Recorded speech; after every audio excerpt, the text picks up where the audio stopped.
할렐루야. 주님의 이름으로 오신 여러분을 환영합니다. 새해 들어서 가지고 다닐 게 신앙생활 안내 책자, 성경 읽기 할 때 쓰시고, 새벽 합심 기도 매일 이제 기도하고 이렇게 하실 때 쓰시고, 그리고 지금은 이제 말씀 중보 기도 노란 책 보시면서 함께 기도하고, 그래야 되는데 맨손으로 덜렁덜렁 왔다 갔다 하면 새벽에도 그렇고 저녁에도 그렇고 할 수 있는 기도가 잘 없어서 여러분이 이제 오늘 제가 새벽에 말씀을 못 드렸는데, 오늘은 예수 죽음 우리 이번 주에는 그리스도와 하나됨을 가지고 기도하지 않습니까? 하고 계십니까? VIP 위에 중보하고 계십니까? 거기에 자식의 이름이나 VIP들의 이름을 불러서 기도해 나가면서 이 말씀이 성취되어지는 복락을 여러분과 함께 누렸으면 합니다. 오늘 출애굽기를 이제 읽기 시작했기 때문에 출애굽기 말씀 1장 2장을 읽는 날인데, 오늘 그 출애굽기를 읽는 첫날이거든요. 그래서 2장 1절까지 2월 1일까지 우리 연대기별 성경 읽기에서 출애굽기를 읽습니다.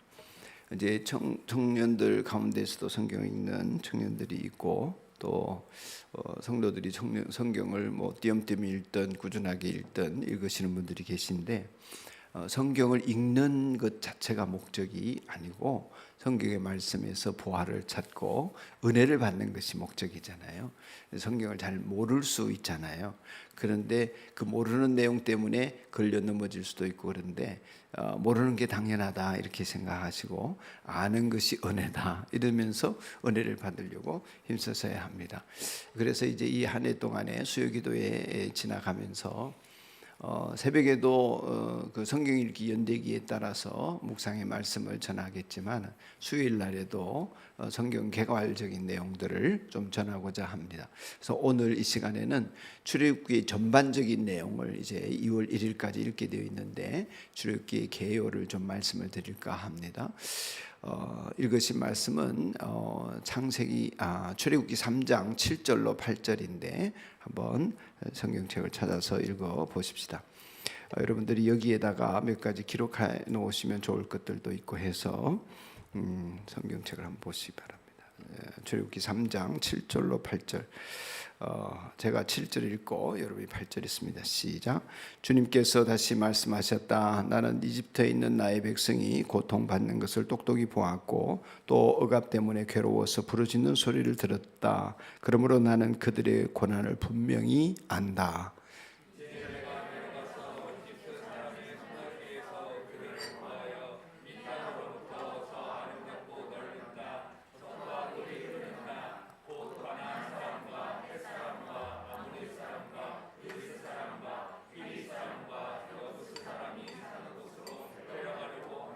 아멘. 이 짧은 구절 속에 출애굽기의 내용이 핵심적으로 요약되어져 들어 있습니다.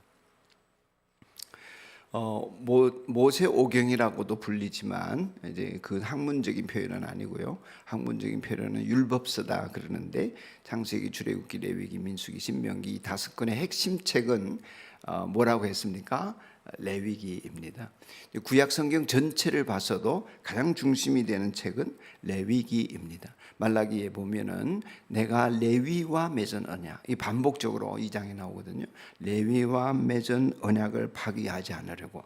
레위가 맺은 언약은 이러한데, 레위와 맺은 언약을 어떻게 하려고, 이렇게 하나님 반복적으로 말씀하세요. 그 레위가 맺은 언약이 레위기에서 나오는데, 모세와 레위 지파가 대표해서 하나님과 언약을 맺은 것이 이제 율법의 말씀이죠. 창세기부터 신명기까지가 율법의 말씀인데, 출애굽기는 거기서 어떤 역할을 하냐 하면은 그 언약의 말씀, 레위와 맺은 약속을 실천하는 삶을 보여줍니다. 오늘 새벽에도 말씀을 드렸지만 우리가 인생을 알면 살기가 편한데 어려움이 닥쳐도 헤쳐나가고 그러는데 모르기 때문에 힘들거든요. 신앙생활도 마찬가지입니다. 우리가 길이 되신 예수님을 쫓아가는 길들을 걸어가면 쉬운데 그걸 알지 못하기 때문에 너무나 힘들거든요. 그 인생을 살아가는 법과 신앙인으로서 살 수 있는 길들을 보여주는 것이 출애굽기다, 이렇게 보시면 되겠습니다. 그래서 약속의 말씀을 받은 백성이 하나님을 믿으면서 그 말씀을, 약속을 실천해서 복을 누리는 과정을 요약해서 보여주는 것이고, 그 약속이 이루어지는 과정 속에서 어떤 일이 일어날 수 있는지, 어떻게 하면 성공이 되고 어떻게 하면 실패하는지를 보여주는 것이 출애굽기서의 말씀이 되겠습니다. 그 출애굽기서의 구조를 오늘 조금 설명을 드릴 것인데, 오늘 말씀 속에 7절에 보면 주님께서 다시 말씀하셨다. 모세에게 지금 하는 얘기예요. 모세에게 사명을 주면서 하는 얘기예요. 나는 이집트에 있는 나의 백성의 고통받는 것을 똑똑히 어떻게 했고? 보았고, 또 억압 때문에 괴로워서 부르짖는 소리를 어떻게? 들었고, 그러므로 나는 그들의 고난을 분명히 안다. 근데 이게 1장과 2장에 나오는 내용입니다. 하나님이 분명히 보았고 들었고 알고 계신다 하는 것입니다. 여러분, 이 사실이 우리 인생에 너무나 중요합니다. 여러분의 마음속에 시험이 들고 어려움이 생길 때 찾아오는 어려운 생각이 뭐냐면, 하나님 내 사정 몰라주네, 이런 거거든요. 살다 보면 하나님 내 문제에 대해서 무관심하시네, 이런 거거든요. 하나님의 섭리 속에 있음을 아는 신앙이 대단히 중요합니다. 하나님은 우리의 고통과 인생의 문제에 대해서 모르시는 것이 없습니다. 할렐루야.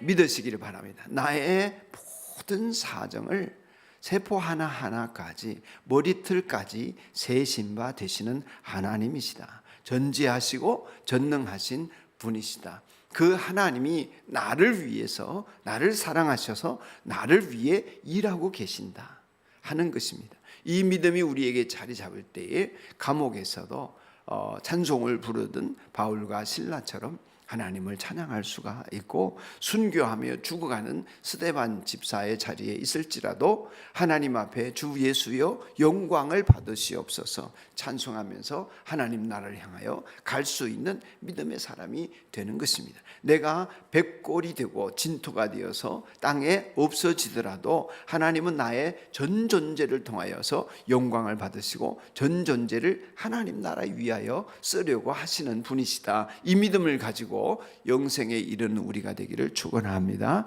간절히 축복합니다. 그렇게 하나님께서 보고 듣고 아신 상태에서 우리가 이 출애굽기를 읽다가 보면 하나님이 일하시는 모습이 나옵니다. 그래서 하나님이 알아서 어떻게 하시겠다고 하시냐면 8절에 보시면 이제 내가 어떻게 해서 내려가서, 누가 내려가요? 모세를 보내시는데 그 얘기가 아니라 하나님이 내려가신다. 놀라운 일이죠.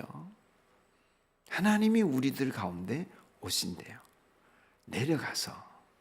근데 7절이 하나님 보고 듣고 아시는 내용들이 이제 1장 2장에서 고통 속에 부르짖으면서 모세가 이제 태어나고 모세가 뭐 바로궁에 자 이런 얘기가 나오거든요.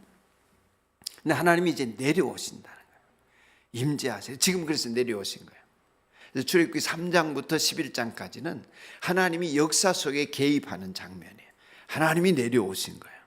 하나님이 역사를, 바로를 주무르고 이스라엘 백성들을 동원하고 모세와 아론을 동원해서 하나님이 역사를 만든, 재앙을 일으키고 홍해를 가르고 이런 역사들이 이제 일어나게 되어지는 것입니다. 하나님이 친히 개입하신다 하는 일입니다. 사랑하는 여러분, 우리가 정말 하나님이 준비하시고 하나님이 개입하셔서 우리에게도 십자가의 은혜가 임한 줄로 믿어요. 그런 믿음 속에 있지요. 그러니까 그 하나님의 개입은 소위 말하는 이 역사의 흐름 속에서 하나님의 개입은 때때로 우리에게 풍성한 느낌으로 다가오는 순간이 있습니다. 그것을 이제 흔히 카이로스다, 그렇게 얘기를 합니다. 하나님과 만나는 시간이에요. 하나님이 일하시는 역사가 나타나는 시간. 시간이 흐르는 것을 그냥 크로노스라 그런다면 하나님의 구원의 역사, 내가 내려가서 너희와 함께해서 하나님의 역사가 시공을 초월해서 우리들 가운데 이루어지는 것을 카이로스다 그렇게 얘기하는데, 그런 일들이 일어나도록 우리가 뭘 준비한 게 아니에요. 하나님이 다 하시는 거예요. 모세를 부르는 것도, 연단을 시키는 것도, 파송을 하시는 것도, 재앙을 일으키는 것도, 바로에게 가게 하시는 것도, 이스라엘을 준비하는 모든 과정들이 하나님이 하셨다. 구원하시는 계획도 하나님이 하시고, 이끄시는 계획도 하나님이 하시고, 사람을 준비시는 것도 하나님이 하시고, 조상 아브라함의 약속을 기억하셔서 역사 속으로 가지고 다시 들어오시는 것도 하나님이 하신 일이지 사람이 한 일이 아닙니다.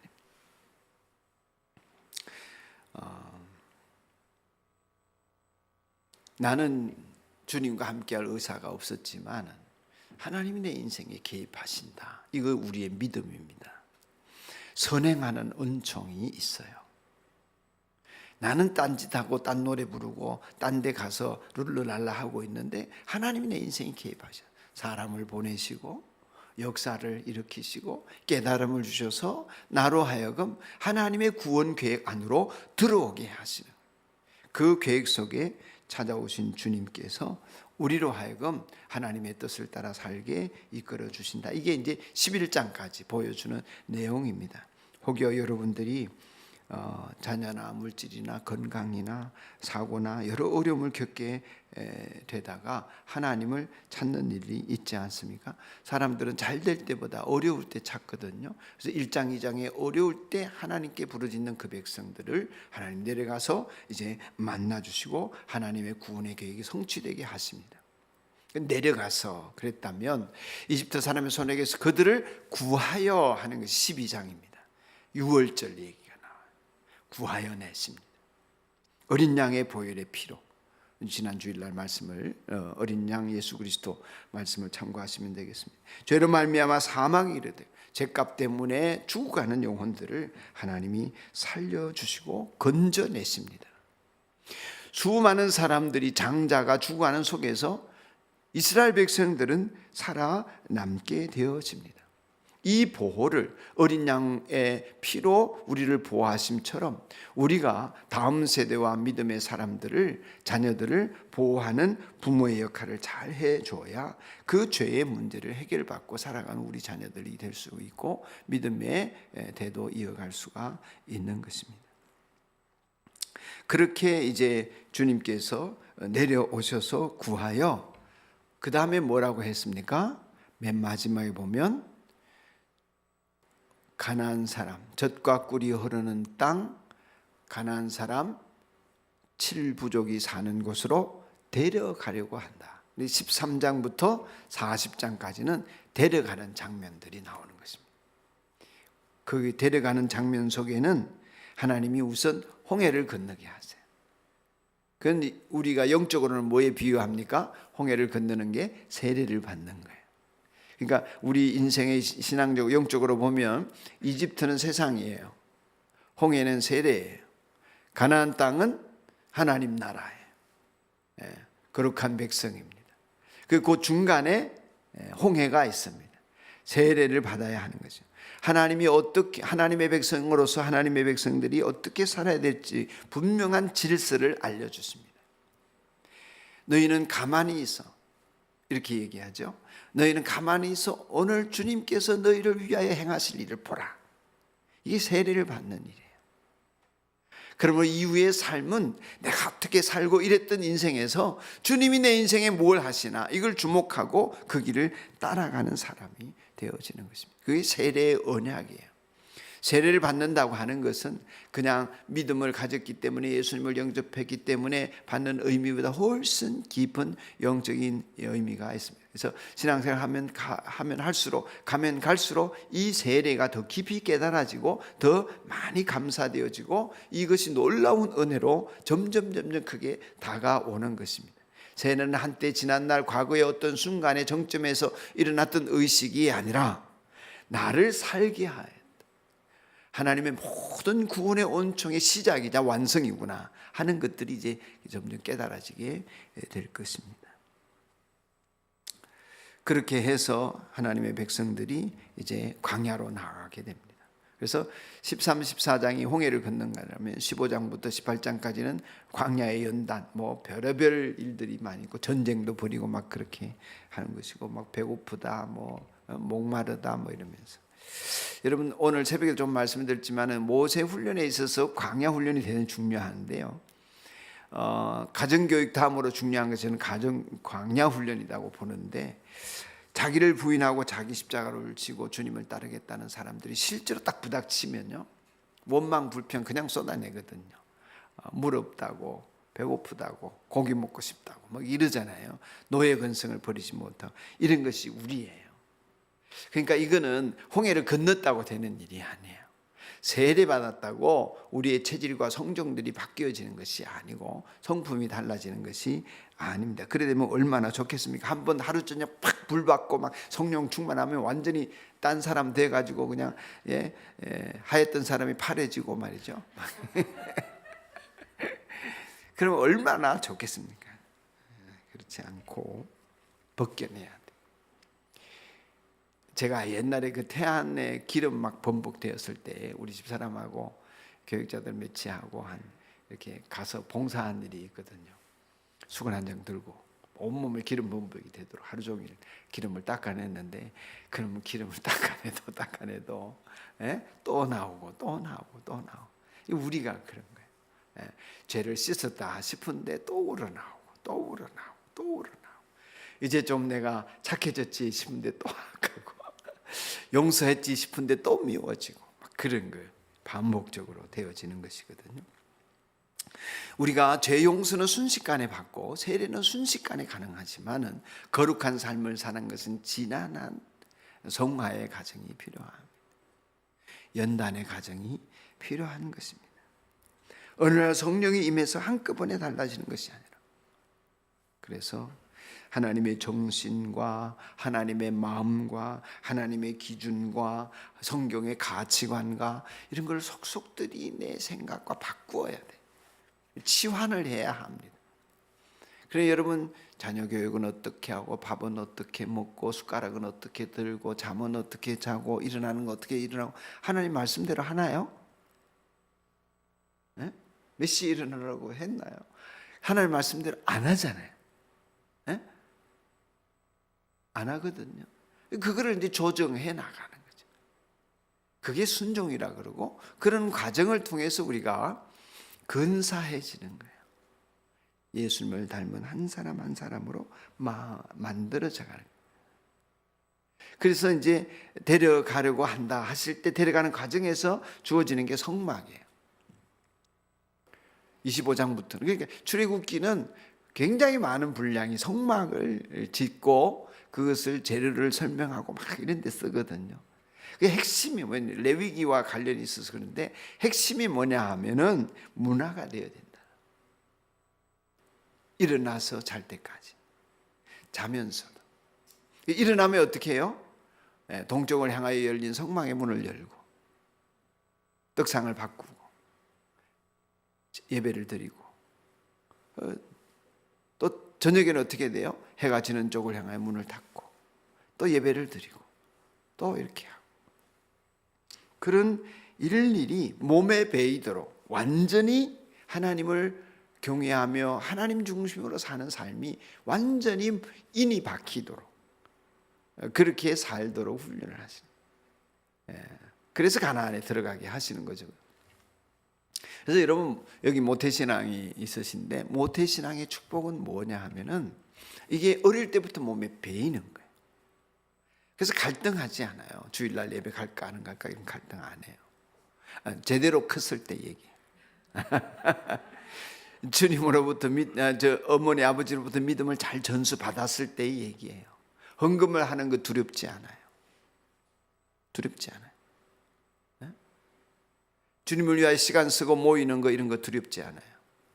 더 하고 싶어지지. 그것이 모태신앙이 축복을 받는 것입니다. 그러니까 어릴 때부터 신앙이 인이 배이도록 살아가는 것보다 축복된 것이 없습니다. 말씀을 읽고 기도하는 것이 행복하고 그런 것이 갈등이 없죠. 어떻게 더 잘할까 고민이지. 이게 벌써 출발부터가 다른 거죠. 늦게 믿은 분들은 손해를 많이 본 거예요. 네. 그러나 늦게 된 자가 먼저 된다. 위로 받으시길 바라요. 예수님도 습관을 쫓아 기도하시잖아요. 날마다 성전에서 가르치시잖아요. 인이 베낀 거예요. 어릴 때부터. 성막을 중심으로 반복적인 삶. 1년 360일 예배 드리잖아요. 이스라엘에 그렇게 하라고 하시잖아요. 여러분 1년 360일 새벽 기도하고 저녁 기도하고 주일 예배 드리고 목장 모임하고 그게 싫고 좋고가 없어요. 그게 우리의 삶이고 문화예요. 그리고 어떻게 하면 더 잘할까? 이게 습관이 되고 자세가 되고 태도가 되고 가치관이 되고 자연스러움이 되고 그렇게 어느 정도 가야 되냐면 성경적인 맥락에서 얘기하면 4대를 가야 돼. 4대. 몇 대요? 4대. 제가 우리 아이들이 지금 6대째 크리스찬이거든요. 제가 4대, 5대째예요.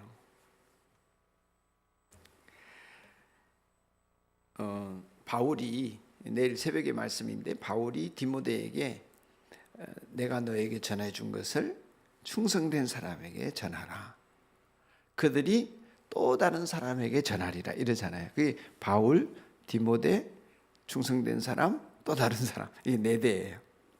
함께 기도하고 어디를 가든지 자연스럽게 식당에서 함께 손잡고 기도하고 어디 가면 자연스럽게 찬송 부르고 말씀을 가지고 토론하고 미국의 목회자들 가정을 보면 제가 많지는 않지만 보면 그런 가정들이 자연스러운 거예요. 그 속에서는 세상 문화는 없어요.